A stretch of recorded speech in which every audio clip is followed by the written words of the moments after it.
അപ്പോൾ ഒരു sedan car എടുക്കാൻ പ്ലാൻ ചെയ്യുന്നവരാണോ നിങ്ങൾ? അങ്ങനെയാണെങ്കിൽ നിങ്ങൾക്ക് വേണ്ടി നല്ലൊരു ഓപ്ഷനായിട്ടാണ് ഞാൻ വന്നിരിക്കുന്നത്.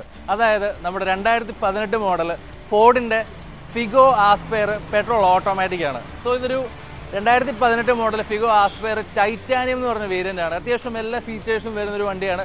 പെട്രോൾ ഓട്ടോമാറ്റിക് ആണ്. സോ ഈ സിംഗിൾ ഓണർഷിപ്പിലുള്ള വണ്ടി ഓടിയിരിക്കുന്നത് വെറും 36,000 കിലോമീറ്റർ മാത്രമാണ്. ഈ വണ്ടിക്ക് ഞങ്ങൾ വാറണ്ടിയും ലോണും കാര്യങ്ങളും എല്ലാം പ്രൊവൈഡ് ചെയ്യുന്നതായിരിക്കും. സോ ഒരുപാട് ലെങ്ത് വേണ്ടാത്തൊരു സെഡാൻ കാർ ഓട്ടോമാറ്റിക് ആയിരിക്കണം എടുക്കേണ്ടതെന്ന് ആഗ്രഹിക്കുന്നവർക്ക് പറ്റിയൊരു ഓപ്ഷനാണ്. നല്ല ബിൽഡ് ക്വാളിറ്റിയുള്ള വണ്ടിയാണ്. ഫോർഡിൻ്റെ ക്വാളിറ്റീനെ പറ്റി പറയേണ്ട കാര്യമില്ലല്ലോ. സോ ഇതിൻ്റെ പ്രൈസ് നമ്മുടെ ഷോറൂമിൽ വരുന്നത് 5,40,000 രൂപ മാത്രമാണ്. സോ കൂടുതൽ വിവരങ്ങൾക്ക് വേണ്ടി please do contact Heinz Motors.